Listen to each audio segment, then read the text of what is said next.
What's up, fantasy football fans? Welcome to another episode of Fourth and Frames, one of the fantasy football podcasts for fantasyandframes.com. We're talking offense here today on Wednesday, December 29th, 2021. The new year is upon us. And more importantly, for many of us here, the fantasy football championships are upon us this week, starting on Thursday. And gentlemen, it is great to have you all on.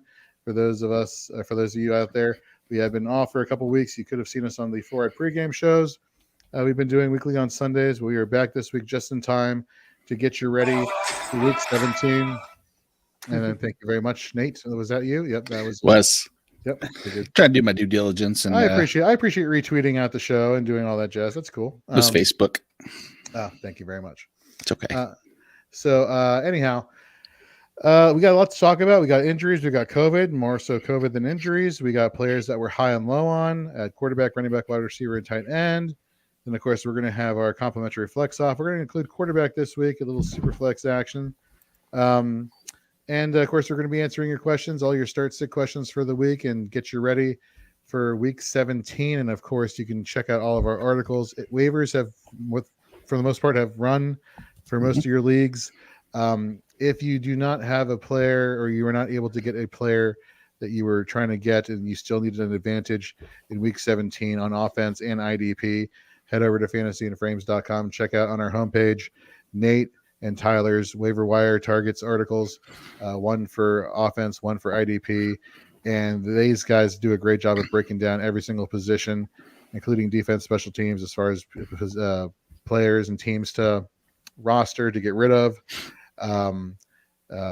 Who's been consistent, who's been inconsistent, just a lot of great information there, as well as check out our start and sit article that Teddy Ricketson put out today, and our subsequent articles that we put out every single week here at Fantasy and Frames, getting you ready at every single position, both on offense and defense, aka IDP. And then tune in tomorrow at 8 p.m. Eastern for our IDP edition of Fourth and Frames, also where we round out the fantasy football season for week 17 there on the defensive side of the ball. So with that, let's get into some news here. COVID. I'm on CBS Sports COVID tracker. And it's going down team by team, and I'm scrolling and I'm scrolling and I'm scrolling and I'm scrolling, and good Lord, everybody is just it's ridiculous, everybody that's on this list. And I know there are some tweets that just came out where they have, I think Adam Schefter from ESPN put out a tweet saying these are the players who are coming off of the COVID list this week. But, all these new rule changes to what's considered a game missing offense. Or I don't even know where to start. Does anyone, Nate, can you? Yep. Hey, Nate. Golly. You are 2 for 2. That's fantastic. I love it.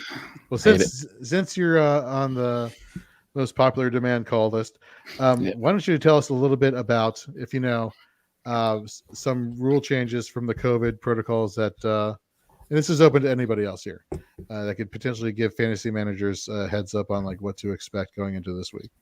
Yeah, actually, that's a spam telemarketer. I believe I have inherited $1 million, so I don't need you guys anymore. 1 second. Nope. I just need to renew my car insurance. So, nice. As far as I can decipher from the new rule, which Brian and I were talking before, and you were there as well, how in the world the entity of the NFL can wait 16 weeks and then alter a pretty huge, impactful rule is beyond me. I'm sure some of the teams of previous weeks will not be too thrilled that now, if you're asymptomatic, you can play after only a 5-day quarantine versus a 10-day.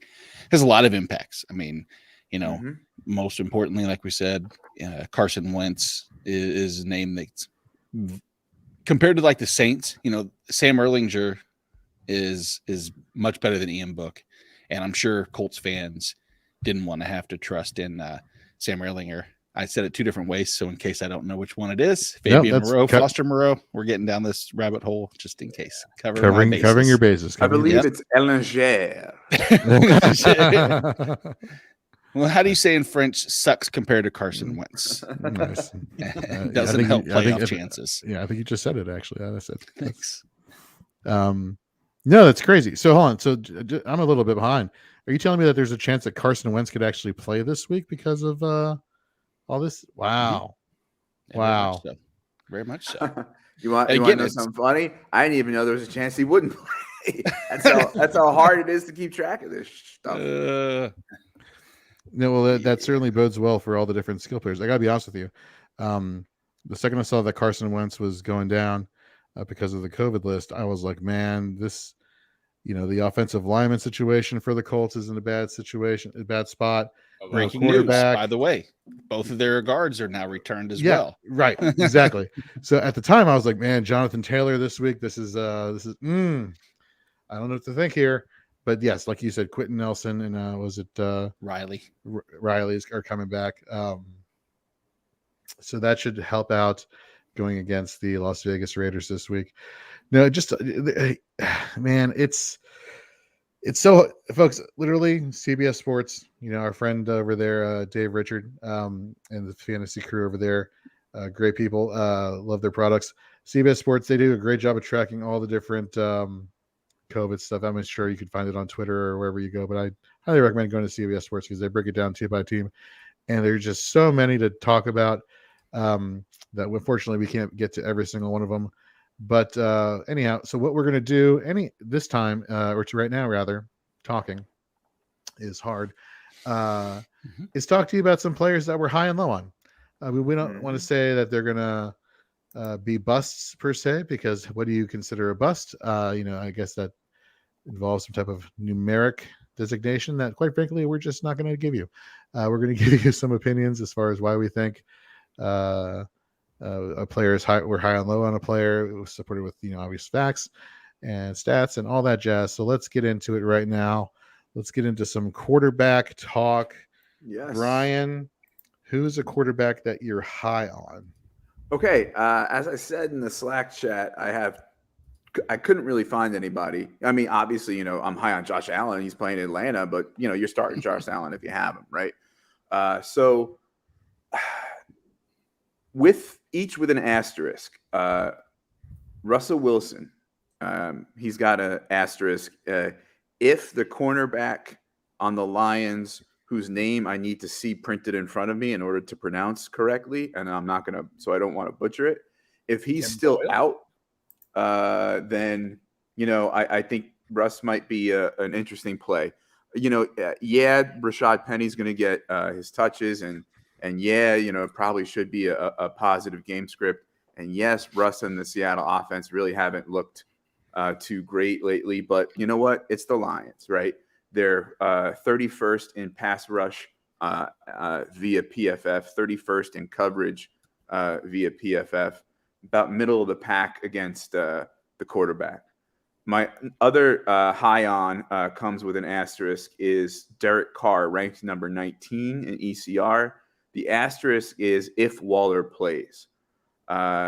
Indianapolis is interesting. Waller's out. Waller's out for the okay, season. Then that's it. I saw a quote yesterday. We're optimistic, and now we're not. Okay, done. Next. Okay, let's go. Let's do all the highs, and we'll do all the lows after that. So let's go running backs next. Tyler, who's the running back that you're high on? All right, guy that I'm high on. I went way down the list. I'm going. Actually, sorry to interrupt you. Before we get to that, let's answer Ryan Edmonds' question here. Wentz or Wilson this week, Nate? I can't answer. It doesn't, because that's who I play in the championship of my home league. So I will let you guys tell him to start Carson Wentz.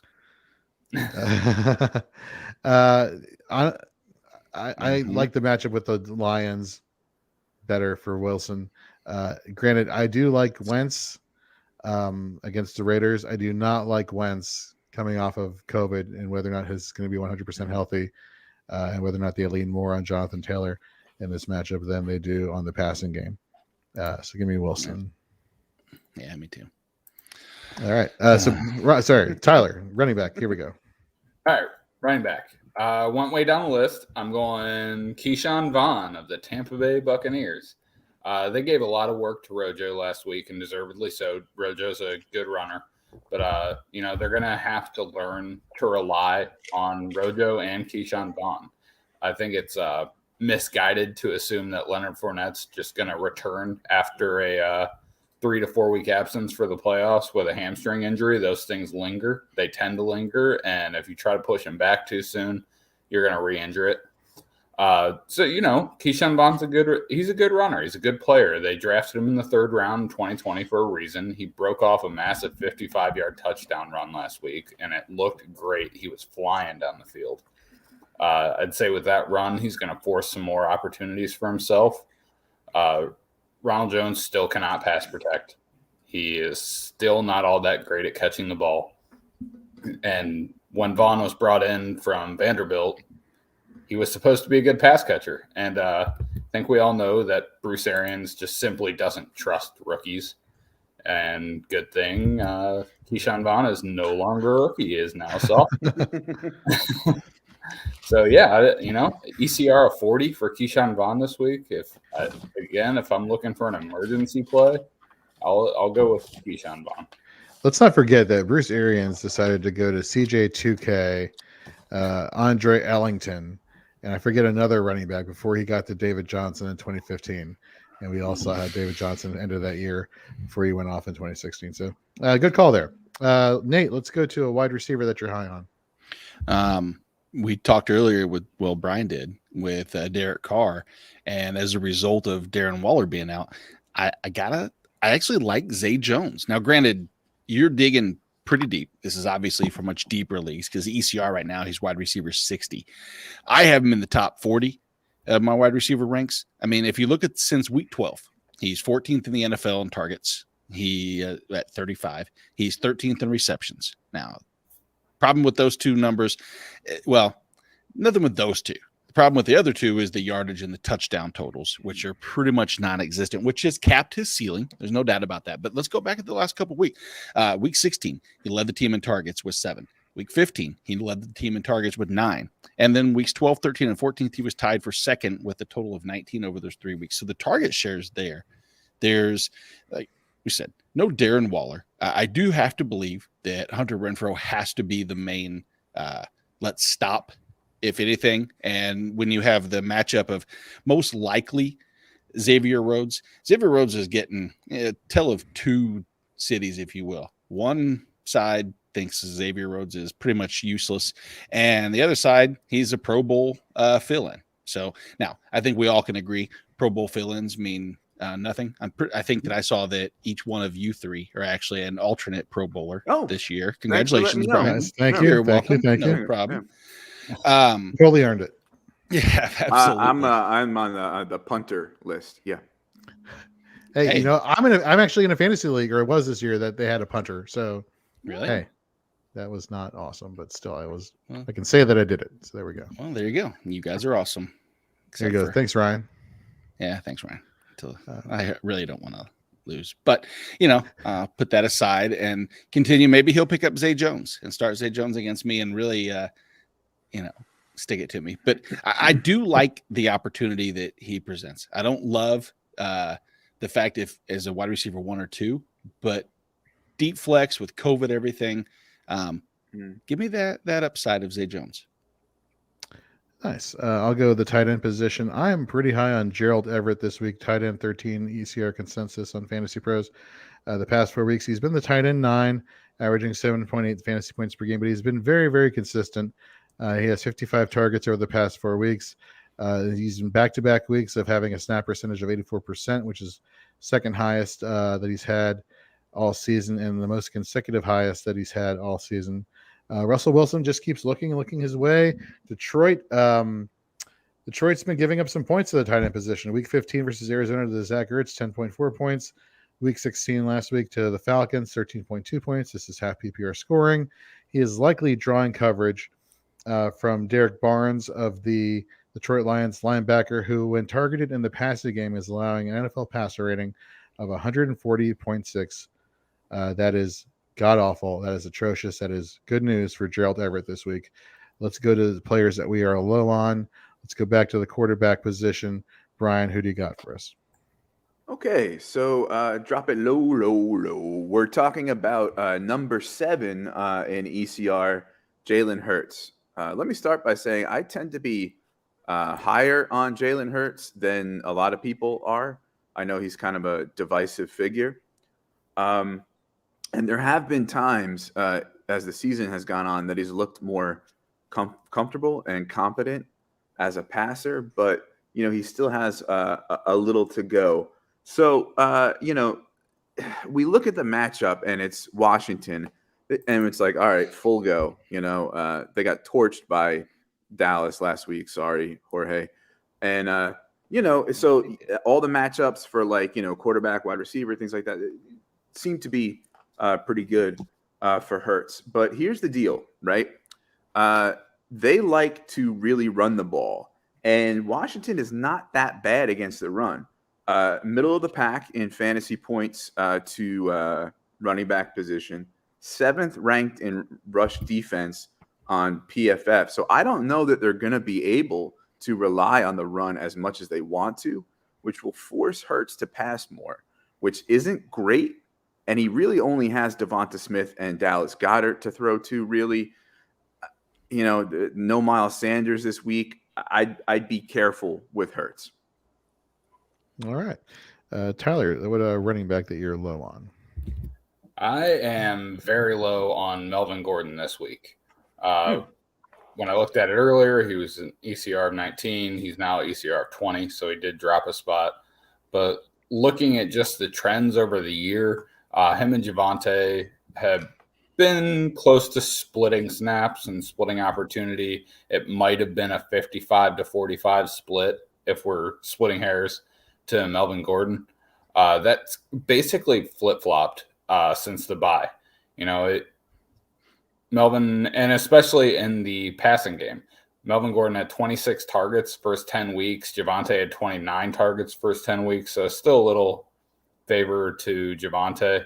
After the bye, and Melvin has seen 4 targets since the bye, since week 10. Granted, he has missed a game, but he's only seen 4 targets, and Javonte has seen 21. That is a massive shift in what they're doing at the running back position, and it makes sense. Javonte Williams is just far more explosive and talented than Melvin Gordon at this point in his career. I'm not going to take anything away from Melvin Gordon. He's first-round pick, blah, blah, blah. I don't want people from Wisconsin trying to come down to Florida and murder me. Nice. But, They will. Cover your bases. That's good. That's good. Javonte is just very good, and I would love the Broncos would love to finish out the season with 2 wins against division rivals. They still have a slight chance of making playoffs. It's actually 0.1%, according to 538. But if you can knock out the Chargers, who are fighting for a wild card, and then get the Chiefs in week 18, who will probably have the 1 seed locked up by then, you've got a chance. And I think they're going to lean heavy on Javonte, who is just, probably their best player on offense right now. And if that means anything, is that as common sense would play, that means it's going to be a good 60-40 split towards Melvin Gordon, and it makes no sense whatsoever because it's clear as day. Javonte should be starting, no doubt. Last week in a league, I ended up going Melvin Gordon over Rashad Penny. Ooh. And yeah, I know hindsight's a mother, but still pulled that out luckily. But yeah, the negative 4 yards rushing was not exactly the box score love that I was looking for. I'll just add one quick thing to that. So I was looking at that, and I said, well, you know what? The Raiders are 27th against the running back. Why? And basically, they sold out to stop the run to make lock throw. And the Chargers are generally bad against the run, but who says they're not going to do that? Yeah. Mm-hmm. That's a very good point. Nate, wide receiver, who you got for us that you're low on? Yeah, so a little spoiler alert or foreshadowing. I am high on Trey Lance, but yet I'm low on Brandon Ayuk. And Trey Lance, without giving too much away, I'm high on him, not because of his ability to emphasize and make 3 wide receivers or 2 wide receivers and a tight end or whatever you want to call Debo. I don't really know anymore. But Ayuk, since he's the Patterson. We're dubbing the position the Patterson after Cordell Patterson. That. He's the Patterson position. That's what it's called. I don't like it. But it is what it is, and that's true. And yes, as the Patterson position. But the person who has not played that role, actually he has. Brandon Ayuk over the last 2 weeks, very similar to Cordell Patterson, and that he's not been real productive. 2 targets in week 15, 5 in week 16. He's touchdown dependent, but I don't like Trey Lance to support Ayuk, Debo, and George Kittle. And if there's one area Houston's weak at stopping is the tight end. So I look for Lance when he's not rushing heavily to lean on Kittle and get Debo involved. And we'll talk a little bit more about the Houston defense, but temper expectations in Brandon Ayuk. I think that, you know, my love for him from weeks 11 through 13 or 14 has fizzled. He is now off of my my love letter list. Nice. And I'll round us out. Am I still on it? You never left. Okay. Nice. Never left. Covering our bases there, Brian. And to round us out, I'll give us a tight end that I'm low on. Zach Ertz, currently the consensus tight end 7, going against Dallas. The past 4 weeks, he's been the tight end 10 in fantasy point per accumulation. Week 15, he had 10.4 points. Week 16, 9.4. Dallas is middle of the road when it comes to tight end production. So, you know, it's kind of hit or miss there. He's likely drawing coverage, though, from safety Jaron Kearse, who's actually one of the better, if not one of the best, safeties in coverage in all of the NFL. He's only allowing a 64.9% reception percentage and allowing an 83.3 quarterback rating when targeted. That is really good. Anything basically a minus or below like a 95 is what you're hoping for. And so 83, that's really good. So I would fade Zach Ertz, or at least temper your expectations with him this week. And with that, let's get into our flex offs for the week. For the flex off, 16 weeks in. 16, yeah, exactly. We'll have it for week 18 when there's nothing to do. No one's exactly. Exactly. I'll open the StreamYard link and it'll just be nothing but sounds. It won't even be us on the screen. It'll just be nothing but drops. Sounds. Just drops. Exactly. It's what to look forward to in 2022. Anyhow, all right. Let's start with the. Let's see if I'm going to go in order this time. Let's start with quarterback. We'll talk super flex. Let's go here. Nate versus Tyler. All right, Nate. Who's somebody that at the quarterback position you should be considering super flexing this week? If the foreshadowing warning wasn't enough and or the superlatives, that would be a 1 Trey Lance for the San Francisco 49ers. Currently outside the top 10 ECR. I have him firmly in. Not firmly. I have him at QB 11, 10. I'm bouncing back and forth. I said I had him firmly in there. He's the last spot. But regardless, let's not start in the negatives, Nate, and let's talk about what Trey Lance brings. And, you know, and I think we've all learned over the past few years, really more so the last couple of years, is that the rushing upside of a quarterback is as they say, the Konami code. I'm going to use the Mike Tyson punch out code 007-373-5963. In case we don't remember that. Geez, bringing me flashbacks. Isn't that great? I can't tell you anything hardly, but I can tell you 073735963, and that is the secret code to Trey Lance this week. He's going to Soda Popinski all over Houston Texans defense, who the one thing about them is quick thing with Houston. People are going to say, look what they've done lately. Look, Justin Herbert, they kept him to the QB 9. Then week 15 with it, and there's Trevor Lawrence. Week 14, Russell, it was only the QB 9. Then Carson Wentz, Zach Wilson, Ryan Tannehill. So they haven't had much competition. They haven't faced a rushing quarterback at all. They haven't had one situation where I've seen them even try to contain. And this isn't about as much a flex off with Tyler as it is if you have Trey Lance in a super flex, feel comfortable starting him, because I think the rushing floor, if we look back to weeks 4 and week 5, when he really had significant snaps, he finished as a QB 14. And then in week 5 was a QB 20. It was against Arizona, which is a much tougher matchup than what he sees in Houston. San Francisco still, you know, this is a must win. They have to win these games. Not that even if you're out, the Trey Lance wouldn't be a good option, but I love the fact that what I talked about with Kittle, and Houston has been susceptible to the tight end. So I think Kittle can get them going. Debo has shown with the ball in his hands, he's dangerous. But really the key is Trey Lance's legs. And if you look back at just on the season as a whole, he's shown that, you know, he's capable of having that 100-yard rushing game. He hasn't done it yet, but at the same time, he hasn't necessarily needed to. And I think that this might be one of those games with Houston not having a lot of their edge rushers and a lot of their linebackers, that San Francisco is going to control the clock. I think he's going to see plenty of game time, and game script will be in his favor. I think we could see a pretty decent rushing floor for Lance this week. Nice. That is a pretty darn convincing argument. Tyler, who are you going to be arguing for this week? I'm going to be arguing for Russell Wilson. I love Trey Lance this week. I was sad I had to go up against him, but you know what? I'm going to do my best. Russ has the Lions at home this week. So, they both have very good matchups. I think the Lions coming to Seattle is if there ever was a get right game spot for Russell Wilson and the Seahawks, this is it. They're not going to make the playoffs. They're going to miss the playoffs. Russ has a lot to prove.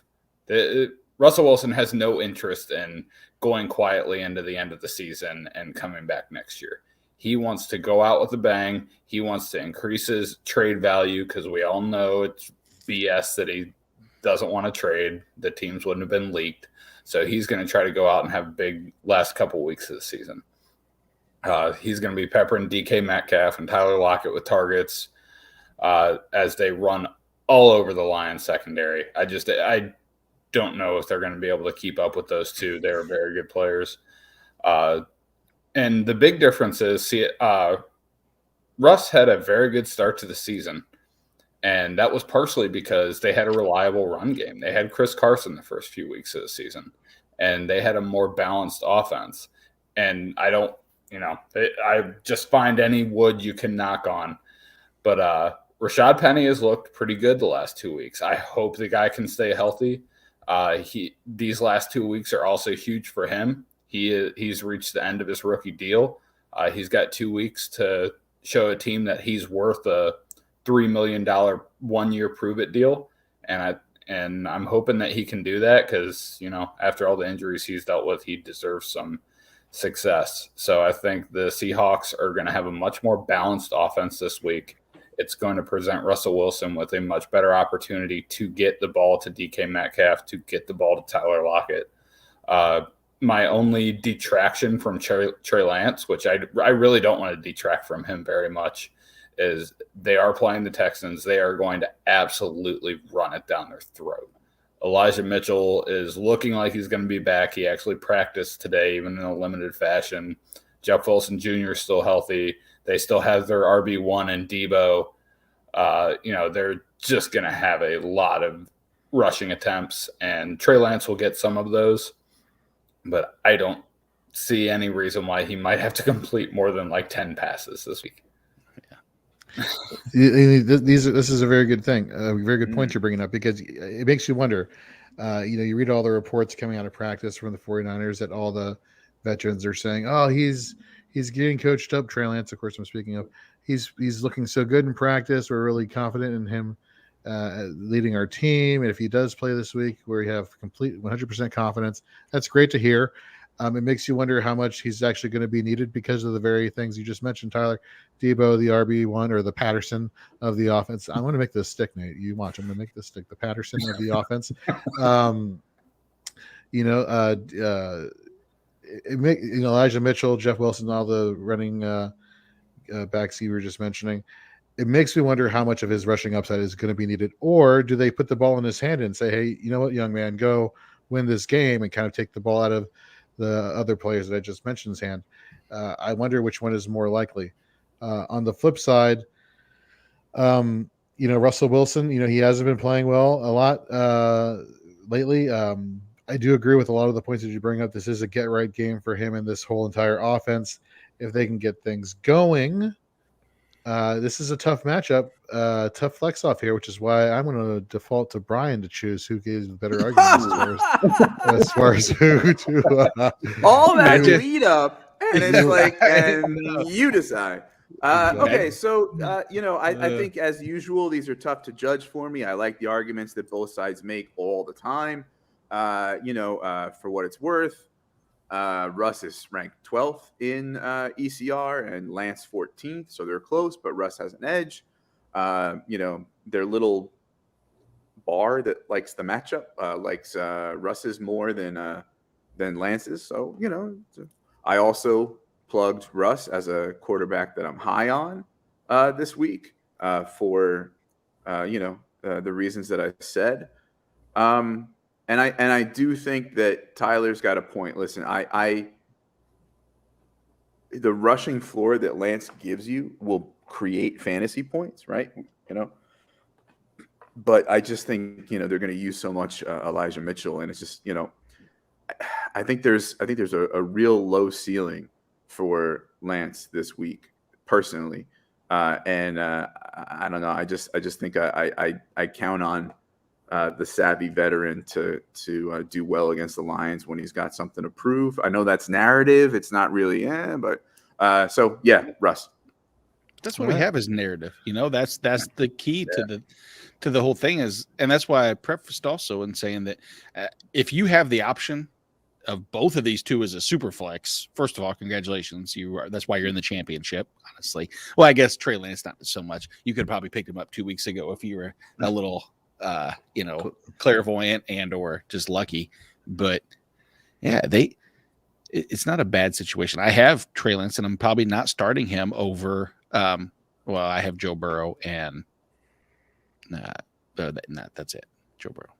So yeah, I mean, look behind the curtain. The only reason I picked Russell Wilson to defend this week is I looked down the ECR. I saw Trey Lance at 14, and I looked at everyone above him, and I said, I think Russell Wilson is the line where I would start Trey Lance over this person. Yeah. Russell Wilson and down, I would play Trey Lance over them. I love Trey Lance this week. I'm going to excitedly start him over Derek Carr in a dynasty championship this week. Oh, so good. Nice. Well, I wish you onions. Thank you. All right. Well, let's go now. Let's switch it up. Let's go, Brian. Let's you and I face off here at the tight end position. Okay. Yes. All right. Why don't you start us off here with a tight end that you were advocating for this week? Oh, I thought we were going to do running back. Okay. I did too. Yeah. Let's, okay. So tight end, number 10 in ECR, Hunter Henry. Chances are if you have him, there's not much debate that you have. You're plugging him in. If this guy is an option for a flex, then you have a very good team, and you'll congratulations. But just to kind of talk about why I'm particularly high on him this week. So Jacksonville is middle of the pack, 14th against the tight end. They're ranked 26th in coverage. So, Henry's got a good chance that way. Henry has had 15 red zone targets that have produced 7 touchdowns. He's got a good likelihood of getting a touchdown in almost every game. And, it's the Jags, right? So, but now let's talk about what's going to happen with the Patriots and the Jags. Both running backs may not be 100%. Damian Harris was, recovering from an injury. We talked about Ramondre. He's coming off COVID, and like we said before, be careful with players coming off of COVID. And Jacksonville's not terrible against the running back. So we may see a decreased effectiveness of the run game, which leaves Mac Jones to pass. And his wide receivers plain old suck. And Jacksonville is, middle of the pack against wide receivers. So there's no, increased susceptibility there. If he's going to pass, he needs safe targets. Hunter Henry is a safe target. He's a guy that's produced all year, climbed up my dynasty rankings for sure. Whereas, just real briefly, Jorge is going to tell you about Mike Gesicki, ranked 11 in ECR at Tennessee. They're number 5 against the tight end and number 4 in coverage, right? But they're 31st against the wide receiver, which means Waddle and Parker may be more than listen, Gesicki's going to get his targets, right? There's not a whole lot of people to throw to. I just don't think the yardage and TD upside is there, and I'll shut up. So thank you very much for helping to set up my my point here. You mentioned the targets here. Let's go back the past 4 weeks since week 13 at the wide receiver position for Miami and who leads the targets. Jalen Waddle with 23, Devontae Parker with 13, Albert Wilson with 10. Now let's go and look at the tight end position. Mike Gesicki, 23. So him and Waddle, actually, Devontae Parker has been kind of phased out. I think Devontae Parker didn't even get a look or a target on Monday Night Football a couple days ago. So I think Tua is actually looking more Gesicki's way as the second receiving option. Now I understand there's cause for alarm here. The past 4 weeks in total fantasy points scored, he's the tight end 26. I would have said to you today, hey, it looks like he'll draw coverage from Jayon Brown, linebacker, who is kind of subpar when it comes to coverage according to PFF. But guess what? He was added to the COVID list. So you know who the backup is? It's Nick Zubnar. Yes. Zubnar. Nick Zubnar. I am butchering your name, and I apologize for that.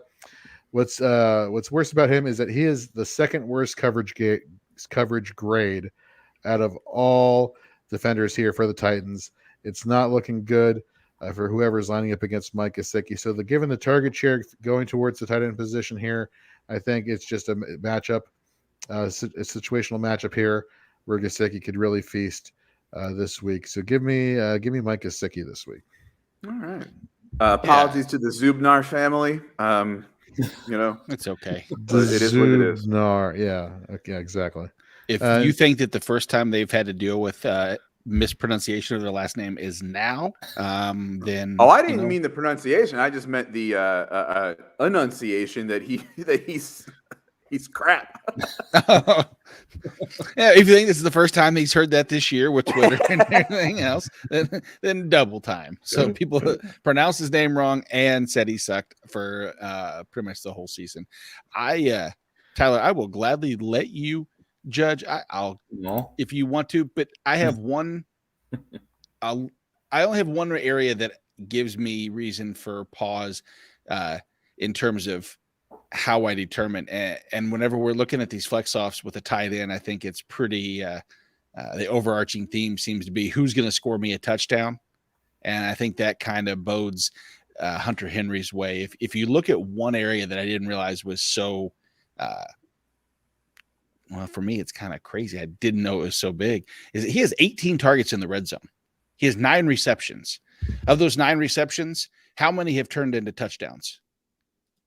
All 9. Mike Gesicki, that's even more updated than I had. Okay. Yeah. All right. Make that case for me, baby. And Gesicki has a total of 6 receptions in the red zone, resulting in 2 touchdowns. The pathway has to just kind of go through Hunter Henry. I mean, I think it's going to be a rushing game for New England probably more than anything, but I'm going to lean towards Hunter Henry in that particular matchup.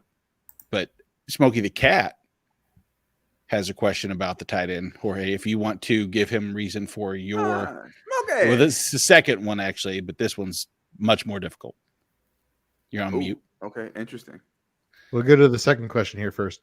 Gesicki or Schultz? Schultz. He has been the go-to guy for Prescott in the tight end position pretty much for most of the season. That's a no-brainer for me. Give me Dalton Schultz. Anybody else disagree or agree or agree? Right. Yeah, I agree for sure. Yeah. Let's go to the more tricky question. Week PPR, 1 wide receiver, 1 running back, 1 flex. All right, so you have AB, you got Amon-Ra St. Brown, Cooper, Gallup, Josh Jacobs, Tony Pollard, Sony, Rojo. My wide receiver 1 and RB. Wow, Deontay and Cook. Okay. Start with wide receiver, guys. What do you think? Give me Antonio Brown coming off of 15 targets. Wait. He said his wide receiver 1 and RB1 are Deontay and Cook, so he just needs a flex out of like the 17 names, right? Or am I reading that wrong? I think he needs 1 wide receiver to join his wide receiver 1 running back to join his running back. Oh, okay. I'm sorry. Yep. I'm sorry. Right. That's my guess, at least. So if Mike Evans doesn't come back this week, I mean, 15 targets last week against a pretty decent secondary of the Carolina Panthers. That was really impressive. Even if Evans does come back, I still think Antonio Brown clearly shows rapport there. So I would go Brown above all those options. Although Amon-Ra St. Brown is turning into something pretty special here for Detroit. Let's start with that. Anybody have an argument for why they should take somebody other than Antonio Brown? Absolutely not. Yes. No. No, I know Tyler loves AB. I hate the guy, and it's more of like a personality thing. But when I look at the matchup against the Jets, like, are they even going to need to throw much? Like, Rojo and Vaughn is run down their throat, and I don't know that AB is going to be such a big part of the game. And just like there was an AB week last week with no Gronk, maybe it's a Gronk week this week with not much AB. I'd be careful with him. I'd also be careful with Josh Jacobs. Indianapolis has Leonard back. They're good against the run. They're going to be eating clock with Jonathan Taylor. The only way that Jacobs is really going to get you points is, being, part of the receiving game, which he has been lately. But without the rushing side to sort of buoy that, I don't know that he's going to get you enough PPR points. So that's just a couple my thoughts on a couple of those players. I would recommend, I would put Sony Michel as my running back to roster in this situation. I'm not too concerned with the Cam Akers coming back talk. I don't think that's a realistic situation. And I like the matchup against Baltimore. It's a 46.5 over. So I think there'll be plenty of points to go around. The one thing I would, as much as I would agree that I think AB is the receiver there, if my flex spot is Ronald Jones, which is who I would put in my flex, I don't know if I'd want AB and Ronald Jones in that matchup. I might pivot to Amon-Ra St. Brown in that situation just to not have too much from one team. Granted, it's the Tampa Bay Buccaneers, which if you're going to have two players from one team, not a bad team to have when you have a 45.5 point total there. I guess let me put it like this. If for some reason you wanted to start St. Brown, given his recent production, I would not be completely opposed to it. If that makes any sense. I mean, Seattle's defense hasn't played very well, and there's no Swift this week, so. Well, there might be Swift.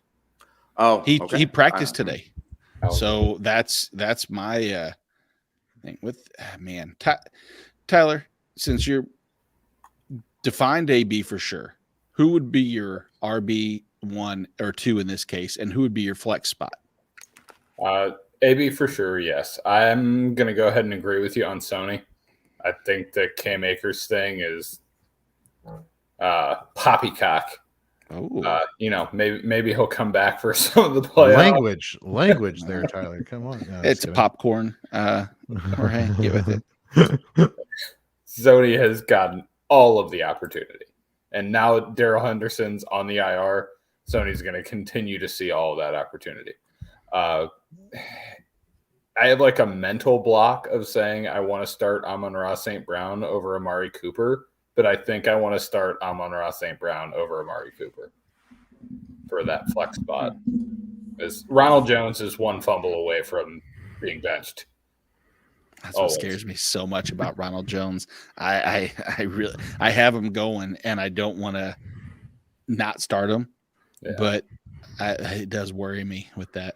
Yeah, I mean, if I have that good of options, I might go the other way because, I know Bruce Arians isn't going to be on the sideline, but he's a petty man, and who else is a petty man? It's Tom Brady.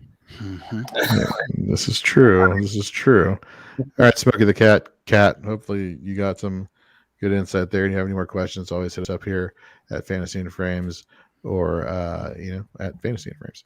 Let's go to wide receiver.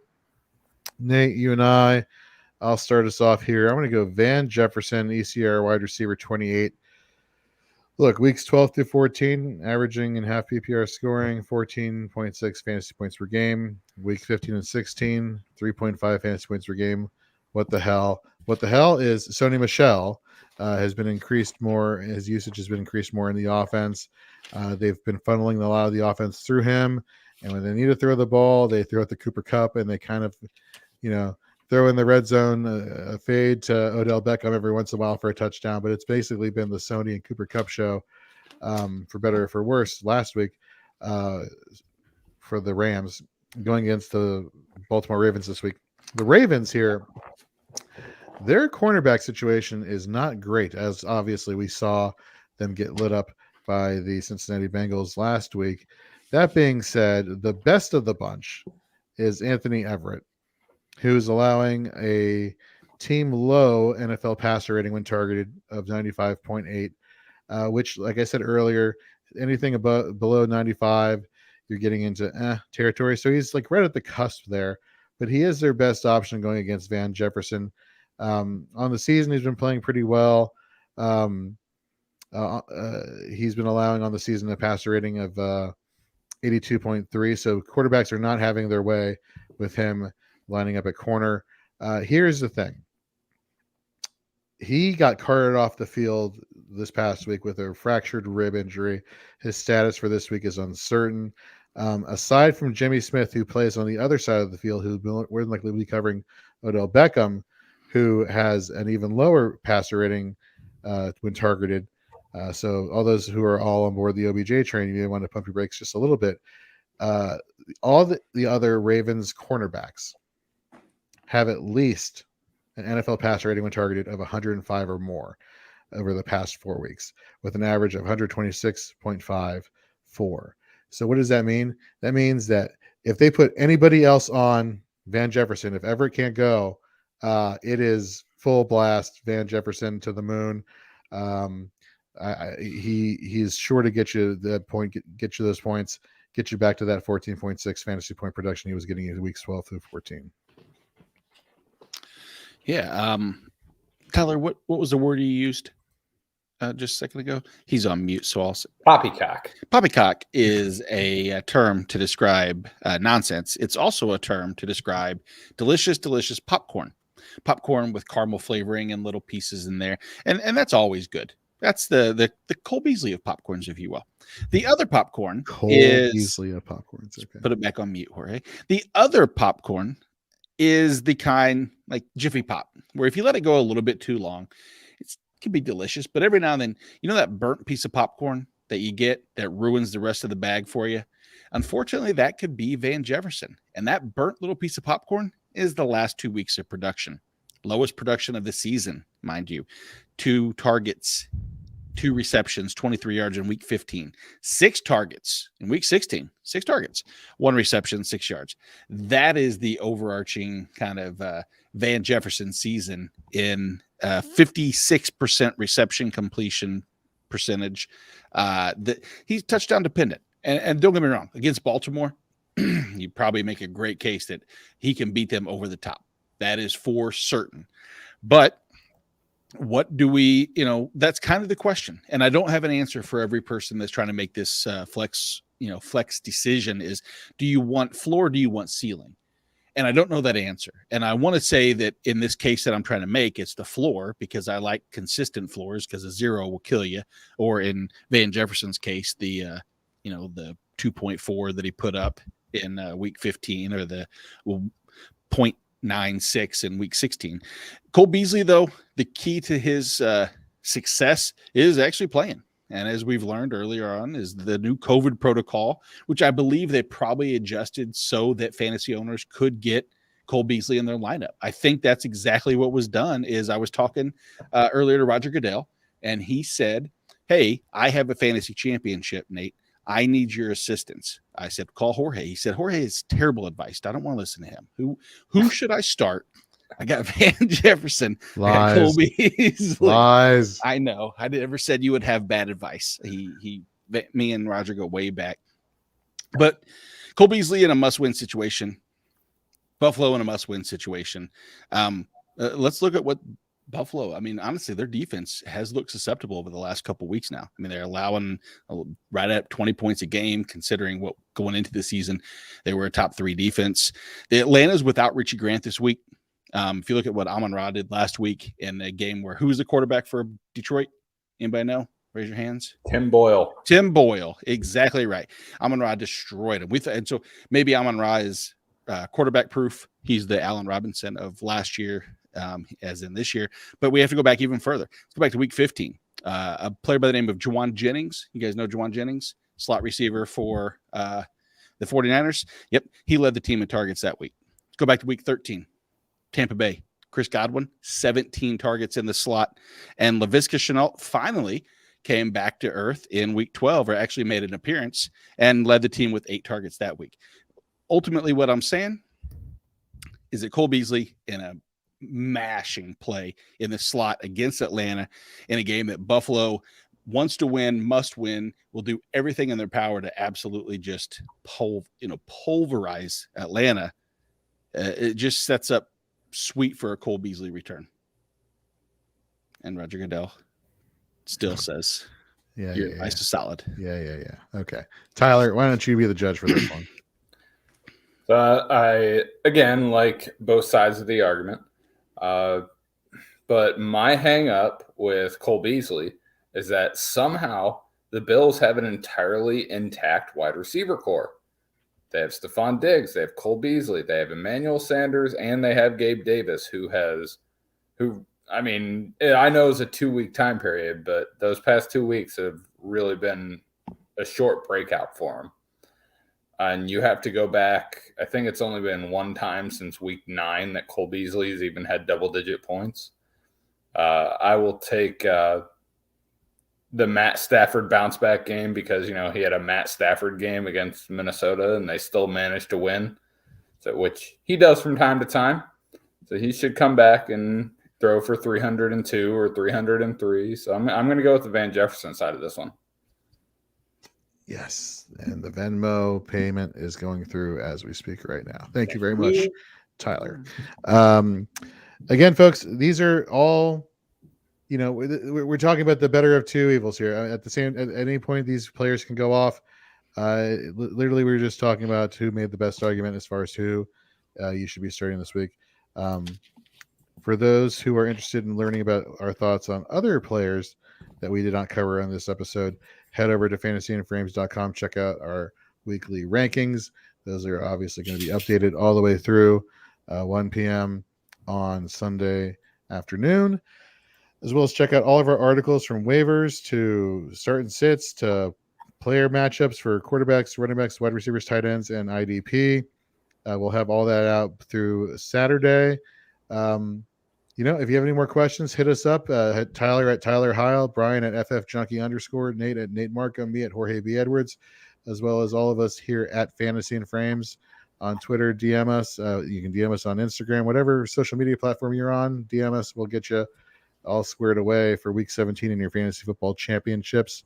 So for Tyler, for Brian, for Nate, I'm Jorge. We'll see you on the Forehead pregame show on Sunday morning. Take care, folks. Check that COVID tracker. Mm-hmm. CBS Sports.